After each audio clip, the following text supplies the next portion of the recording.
Hello friends, मैं जतिन फिर से आपका स्वागत करता हूं हमारे coaching Forbes and educational institute के यूट्यूब प्लेटफॉर्म पे। आज की ये वीडियो एक बिजारे न्यूज़ के साथ है। जी हां, एक ऐसी न्यूज़ जो आपने कभी नहीं सुनी होगी, मैंने भी कभी नहीं सुनी, इस वजह से मैंने ये वीडियो लेकर के आया हूं आपके सामने। जी हां, बिजारे न्यूज़ है जो कि आईसीसी वर्ल्ड कप 2023 की ये न्यूज़ है जो कि फर्स्ट एवर हैपेंड है, जो कि पहली बार अभी तक हुआ है। चलिए आज हम देखते हैं इस वीडियो में कि क्या हुआ है, किसके साथ हुआ है। चलिए देखते हैं कि आज की ये न्यूज़ है क्या आखिर में। ठीक है, ओके, चलिए देखते हैं। जी हाँ, बिल्कुल सही देखा आपने। एंजिलो मैथ्यूज जो कि एक श्रीलंकन क्रिकेटर हैं, ऑलराउंडर क्रिकेटर हैं। टाइम्ड आउट, इनको क्या कर दिया गया है, timed out in Sri Lanka versus Bangladesh world cup match, यानी world cup India versus Bangladesh world cup match हो रहा था। जी हाँ, आज ही मैच हो रहा था। फर्स्ट इंटरनेशनल क्रिकेटर, एक पहले अंतरराष्ट्रीय क्रिकेटर हैं ever to be dismiss this way, जिनको इस तरीके से डिसमिस कर दिया गया, जिनको इस तरीके से आउट डिक्लेयर किया गया है इस बार 2023 के आईसीसी वर्ल्ड कप में। ठीक है, चलिए देखते हैं, हम जानते हैं और क्या क्या चीजें इनके साथ हुई हैं। ठीक है, अब हम देखेंगे कि ये what is timed out in cricket, cricket में ये टाइम्ड आउट रूल क्या है। ठीक है, देखते हैं। After the fall of a wicket और the retirement of a batter, यानी विकेट के गिरने के बाद या फिर बैटर के रिटायरमेंट होने के बाद द इनकमिंग बैटर मस्ट, ठीक है, तो एक जो बैट्समैन आएगा, अगला जो बैट्समैन आना है, unless time has been called, जिस टाइम में उसको बुलाया गया उस टाइम के अंदर ही आना है। Be ready to receive the ball, यानी उसको रिसीव करना है उस उतने टाइम के अंदर। और for the other batter to be ready to receive the next ball within 2 minutes of the dismissal और रिटायरमेंट, यानी अगर कोई बैटर आउट होता है तो उस दूसरे बैट्समैन को पिच तक आने, यानी बॉल को रिसीव करने के लिए 2 मिनट का टाइम दिया जाएगा। पहले ये टाइम 3 मिनट का था, लेकिन इस बार आईसीसी ने ये रूल 3 मिनट हटा करके 2 मिनट्स रखा था। तो ये एंजिलो मैथ्यू टाइम्ड आउट इसीलिए हो पाए क्योंकि वो 2 मिनट तक क्रिच तक नहीं पहुंच पाए थे। ठीक है, ये इसका हिंदी ट्रांसलेशन है, आप देख सकते हैं। चलिए हम आगे बढ़ते हैं, आई होप आपको समझ में आया होगा। ठीक है, हु इज एंजेलो मैथ्यू। अब ये एंजेलो मैथ्यू क्या है, एंजेलो मैथ्यू एक श्रीलंकन क्रिकेटर हैं। Who is Angelo Matthew, Angelo Matthew कौन है, एक श्रीलंकन क्रिकेटर है। अ वेरी गुड ऑलराउंडर, एक बहुत ही अच्छे ऑलराउंडर हैं। Angelo Mathews made his international debut against Zimbabwe in November 2008, यानी एंजेलो मैथ्यू ने इंटरनेशनल डेब्यू किया था, अपना पहली बार मैच जिम्बाब्वे के खिलाफ खेला था नवंबर 2008 में। He is capable of batting anywhere in the middle order, वो मिडल ऑर्डर में कहीं भी बैटिंग कर सकते हैं, चाहे वो चौथे नंबर पे, पांचवें नंबर पे, छठे नंबर पे, तीसरे नंबर पे, कभी भी बैटिंग कर सकते हैं, थर्ड डाउन फोर्थ डाउन में भी। Is a handy medium pace bowler, और ये एक पेस बॉलर है, right arm medium fast bowler है।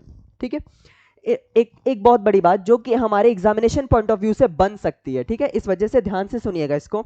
इन नवंबर 2010 में Angelo Matthew was named, Angelo Matthew को बोला गया था श्रीलंकन मैगजीन में, श्रीलंकन लिविंग मैगजीन में, श्रीलंकन एक मैगजीन है जिसका नाम है लिविंग मैगजीन, उसमें एंजेलो मैथ्यू जी को एक टैग दिया गया था पर्सनालिटी ऑफ द ईयर। क्या दिया गया था, पर्सनालिटी ऑफ द ईयर, यानी 2010 में श्रीलंका के मैगजीन में एंजेलो मैथ्यू को पर्सनालिटी ऑफ द ईयर नाम का एक टैग दिया गया था। ठीक है, अगर एंजेलो मैथ्यू से इतनी बड़ी न्यूज आई है तो ये एग्जामिनेशन पॉइंट ऑफ व्यू से यहां से क्वेश्चन बन सकता है। बाकी ये सारी चीजें तो सब कोई जानता होगा, लेकिन ये बहुत कम लोग जानते होंगे, इस वजह से अगर आप फोर्ब्स के स्टूडेंट हैं, फोर्ब्स के चैनल को सब्सक्राइब किया है, तो आप भी जान गए और आप भी टिक लगा कर आएंगे। चलिए ठीक है, हम आगे बढ़ते हैं। ओके ठीक है, अब ये इनकी थोड़ी सी बैटिंग करियर है, हम बैटिंग करियर पे भी गो थ्रू हो लेते हैं। ठीक है, क्या है, इन्होंने देखिए 178 एक सॉरी 188 टेस्ट मैच खेला है, जिसमें से इन्होंने 15 शतक और एक दोहरा शतक लगाया है और 40 बार अर्धशतक मारे हैं, 50 रन मारे हैं। ठीक है, ओडीआई में इनके टोटल रन 5900 है। ठीक है, और ओडीआई में इन्होंने 3 बार शतक मारा है, दोहरा शतक इनके बैट से अभी तक नहीं आया है, लेकिन हाँ 40 अर्धशतक इन्होंने लगाए हैं। T20 में इनका टोटल रन 1148 है, और इन्होंने ना ही शतक ना ही दोहरा शतक T20 इंटरनेशनल क्रिकेट में नहीं लगाया है। हाँ, लेकिन 5 बार अर्धशतक लगाया है। आई होप आपको ये चीजें समझ में आ गई हो, नहीं तो आप इसका स्क्रीनशॉट लेके रख सकते हैं। ठीक है, ओके चलिए हम आगे बढ़ते हैं। ठीक है, अब इनका बॉलिंग करियर समरी क्या है। बॉलिंग करियर अभी टेस्ट क्रिकेट में इन्होंने 33 सॉरी एक मिनट हाँ, विकेट टेस्ट मैच में इन्होंने 33 विकेट लिए हैं। कितने रन दे करके? 1784 रन दे करके। ओडीआई में इन्होंने 122 विकेट लिए हैं और टी20 इंटरनेशनल में इन्होंने 38 विकेट लिया है और आईपीएल में 27 विकेट लिया है। आप ये सारे इतने रन्स दे करके, ठीक है, आप इसका भी स्क्रीनशॉट ले सकते हैं। वैसे भी ये पीडीएफ हमारे टेलीग्राम चैनल पे आपको मिल जाएगी। चलिए हम आगे बढ़ते हैं। एक और न्यूज़, ठीक है, what happened to Angelo Matthew. Angelo Matthew के साथ क्या हुआ था?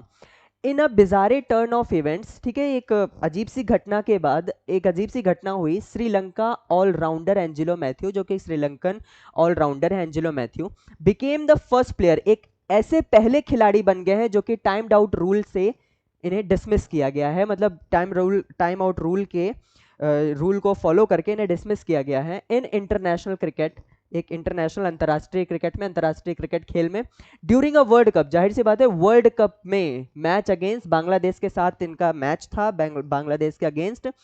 कौन से स्टेडियम में? Arun Jaitley stadium in new Delhi. ये भी पूछा जा सकता है कि एंजेलो मैथ्यू टाइम्ड आउट हुए थे, वो किस स्टेडियम में था और किसके खिलाफ खेल रहे थे? तो बांग्लादेश के खिलाफ खेल रहे थे और अरुण जेटली स्टेडियम में इनका ये मैच हुआ था। Arun Jaitley stadium in new Delhi, Monday को 6 नवंबर 11 2023। ठीक है, अच्छा हुआ क्या था, आखिर में हुआ क्या था एंजेलो मैथ्यू के साथ? The strap of the Matthews helmet, यानी जो मैथ्यू का हेलमेट था, जो आप वो बैटिंग के लिए हेलमेट लेकर के आ रहे थे, उसका जो स्ट्रैप था वो टूटा हुआ था। As he walked out to the bat, जब वो बैट के लिए जा रहे थे उन्होंने ध्यान दिया कि ये स्ट्रैप टूटा हुआ है। While he waited for the replacement, तो वो उस हेलमेट के रिप्लेसमेंट के लिए वेट कर रहे थे। Shakib appealed and Matthews was given out. ठीक है, फिर उसके बाद बांग्लादेशी खिलाड़ी शाकिब ने यह अपील किया कि ये 2 मिनट से ज्यादा टाइम ले चुके हैं, इस वजह से टाइम आउट रूल के द्वारा इनको क्या कर दिया जाए? डिसमिस कर दिया जाए। Once Saqib decided to uphold the decision, there was nothing the umpires could do. ठीक है, लेकिन एक बार ऐसा हुआ, शाकिब ने ये सोचा कि अब हम इसको मतलब अपील को मना कर दे, लेकिन अंपायर ने ऐसा कुछ भी नहीं किया, अंपायर ने उनको डिसमिस कर दिया। Mathews walked into bat after Shakib dismissed Sadeera Samarawickrama. ठीक है, मैथ्यूज जो है वो किसके बाद जा रहे थे? जब शाकिब ने श्रीलंकन बैट्समैन सदीरा को आउट किया, जो कि 41 बॉलों में 42 रन बना चुके थे। इनको आउट करने के बाद ही मैथ्यू बैटिंग करने के लिए जा रहे थे। ठीक है, चलिए आगे बढ़ते हैं। ये उसका हिंदी ट्रांसलेशन है, आप देख सकते हैं। ओके, अब हमारी न्यूज़ यहाँ से ख़त्म होती है। मुझे लगा कि ये न्यूज़ आपके साथ शेयर करना चाहिए। ये एग्जामिनेशन पॉइंट ऑफ व्यू से भी थोड़ा सा इंपॉर्टेंट हो सकता है, अभी नहीं लेकिन आने वाले जनवरी फरवरी मार्च में जो भी एग्जाम होंगे उनके लिए काफ़ी ज़्यादा इंपॉर्टेंट ये न्यूज़ हो जाती है। इस वजह से मैंने आपको डिस्कस किया है। ये ग्लोबल इशू का पार्ट है, इस वजह से ये ग्लोबल इशू के प्लेलिस्ट में आपको ये वीडियो मिल जाएगी। ठीक है, इसका पीडीएफ जो है आपको टेलीग्राम पे मिल जाएगा वीडियो को पब्लिश होने के बाद। इसी तरह हमारे साथ जानने के लिए हमारे साथ जुड़े रहिए, हमारे वीडियो को अंत तक देखिए, लाइक कमेंट शेयर सब कुछ करिए। ठीक है, तब तक stay safe and stay healthy. Thank you, bye bye.